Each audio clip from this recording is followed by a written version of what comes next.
Hi friends, welcome to our channel Biology NEET View. இன்னைக்கு நம்ம சேனல்ல என்ன பார்க்க போறோம்னா daily practicing question number 17. இல்ல மொத்தம் 3 क्वेश्चन தான் நம்ம பார்க்க போறோம். ஸ்கிப் பண்ணாம பாருங்க. இடையில நிறைய நியூ இன்ஃபர்மேஷன் கண்டிப்பா கிடைக்கும் சரியா?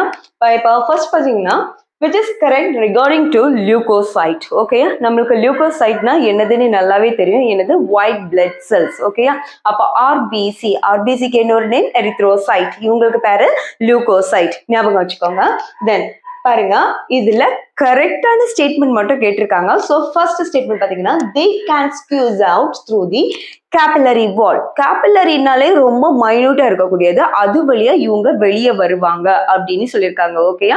தென் அடுத்தது பாத்தீங்கன்னா they are enucleate. ஓகேயா? அடுத்தது பாத்தீங்கன்னா sudden fall in their number indicate cancer. Then fourth option they are produced in thymus. ஓகேயா? இப்போ ஒவ்வொரு ஆப்ஷனையும் நம்ம பார்க்க போறோம். They can squeeze out through the capillary wall. நல்லா கவனிச்சுக்கோங்க, இவங்க எல்லாம் பிளட் வெசலுக்கு உள்ளதான் இருக்கிறாங்க. இப்போ நம்மளுக்கு மைக்ரோப்ஸ் உள்ள வருது. மைக்ரோப்ஸ் உள்ள வருதுன்னா கண்டிப்பா இவங்க என்ன செய்யணும், வெளியே வந்து தானே ஆகணும். So first option is the correct option. ஓகேயா? அப்போ ரிமைனிங் த்ரீ ஆப்ஷனும் எதனால மிஸ்டேக் ஆச்சுது பாத்தீங்கன்னா they are enucleate. wrong. நம்மளுக்கு RBC தான் enucleate, but WBC leukocytes are the nucleated cells. So இது wrong statement. அடுத்து பாத்தீங்கன்னா sudden fall in their number indicates cancer. இப்போ கேன்சரா இருந்ததுன்னா நம்மளுக்கு லியூகோசைட்டோட நம்பர் டிக்ரீஸ் ஆகாது, sudden rice in the number. ஓகேயா? ஸோ இதை நோட் பண்ணிக்கோங்க. சடன் ஃபால்னு கொடுத்துருக்காங்க, ஆக்சுவலா ஃபால் ஆகாது, ரைஸ் ஆகும். ஓகே, இந்த டைப் ஆஃப் கேன்சர் வந்துச்சுன்னா then they are produced in thymus. Okay, நம்மளுக்கு ஆர்பிசி டபிள்யூபிசி இதெல்லாம் ப்ரொடியூஸ் ஆகக்கூடிய இடம் நம்மளோட போன் மேரோ. அப்போ தைமஸ்ல யார் ப்ரொடியூஸ் ஆகுறாங்க அப்படின்னு பார்த்தீங்கன்னா தைமஸ்ல T lymphocytes போய் டெவலப் ஆகுறாங்க. ஓகேயா? So thymus that is related to என்னது T lymphocyte. ஸோ இதுவும் wrong தான். ஸோ the கரெக்டான ஆப்ஷன் என்னன்னு பார்த்தீங்கன்னா they can squeeze out through the capillary wall. ஓகேயா? ஸோ நோட் பண்ணிக்கோங்க. தென் அடுத்தது assertion and reason டைப்ல பார்க்க போறோம். assertion பாருங்க, அதாவது ஒரு strong belief. ஓகே பாருங்க, left atrium has thickest muscle. இதுக்கு ரீசன் என்ன கொடுத்திருக்காங்க, left atrium receives blood from lungs னு கொடுத்திருக்காங்க. ஓகேயா?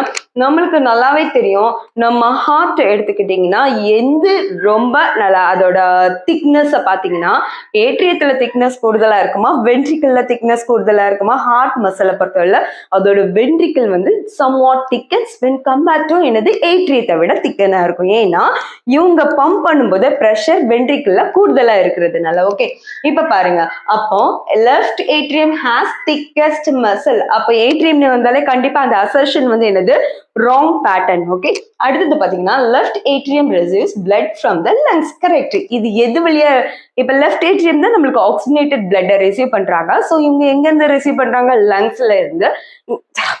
இத கேரி பண்ணிட்டு வரக்கூடிய அந்த பிளட் வெசல் என்னது அப்படின்னு கேட்டீங்கன்னா that one is pulmonary vein. Note பண்ணிக்கோங்க. சோ லங்ஸுக்கு கொண்டு வரக்கூடியது யாருன்னா பல்மோனரி வெயின். ஓகே, தென் இப்போ நம்மளுக்கு இங்க உள்ள ஆப்ஷன் எல்லாம் பார்க்கலாம். பாருங்க, both assertion and reason are true. அப்படினாலே நம்மளுக்கு தெரியும் ஏன்னா அசர்ஷன் இங்க ராங் ஆயிடுச்சு. ஓகேயா? பி ஆப்ஷனை பாருங்க, both A assertion and reasoning are true. இதுவும் என்னதுதான், மிஸ்டேக் தான். தென் சி ஆப்ஷனை பாருங்க, A is true but R is false. A ட்ரூனி கொடுத்துருக்காங்க, ஆர் ஃபால்ஸ்னு கொடுத்துருக்காங்க. ஸோ கண்டிப்பா என்னது இந்த ஸ்டேட்மெண்ட் வர சான்ஸே இல்லை. இப்போ டிஏ பாருங்க, A is false. Correct, assertion நம்மளுக்கு என்னது false, but reason is true. பாருங்க, left atrium receives blood from என்னது லங்ஸ். இது உண்மையான கண்டிஷன். ஸோ நம்மளுக்கு ஹார்ட்டை பத்தி கிளியர் கட் ஐடியா இருந்தா மட்டும் தான் இந்த அசர்ஷன் அண்ட் ரீசனிங்க்கு நம்ம என்னது ஆன்சர் பண்ண முடியும். அடுத்தது பாத்தீங்கன்னா the second heart sound depth is associated with the closure of. யாரு, வேற யாருமே இல்ல, நம்மளோட செமி லூனார் வால் தான். ஓகேயா? டப் சவுண்ட்னா யாரு, செமி லூனார். அப்ப லப் சவுண்ட் என்னது அப்படின்னு கேட்டீங்கன்னா அந்த ட்ரைகாஸ்பிட் பைகாஸ்பிட் வால் இருக்குல்ல, சோ அந்த வால்ஸ் க்ளோஸ் ஆகும்போது தான் பாத்தீங்கன்னா போத் ஏ அண்ட் சொல்லி கொடுத்துருக்காங்க. அப்ப லப் சவுண்ட் நம்ம ட்ரைகாஸ்பிட் பைகாஸ்பிட் வால் க்ளோஸ் ஆகும்போது வரக்கூடியது. நம்மளுக்கு டப் சவுண்ட் செமி லூனார் வால் க்ளோஸ் ஆகக்கூடியது. இதுல ஒரு எக்ஸ்ட்ரா இன்ஃபர்மேஷன் நம்ம என்சிஆர்டி புக்ல இல்ல, நோட் பண்ணிக்கோங்க. ஓகேயா? இப்போ லப் சவுண்டோட டூரேஷன் எவ்வளவு சில நேரம் கேட்கலாம். ஸோ அது எவ்வளோனா 0.16 to 0.90 செகண்ட்ஸ். ஓகேயா? தென் டப் சவுண்டோட டூரேஷன் அப்படின்னு பார்த்தீங்கன்னா பாருங்க 0.10 செகண்ட்ஸ். ஓகேயா? இது நம்ம என்சிஆர்டி புக்ல இல்ல, இதை வந்து நோட் பண்ணிக்கோங்க.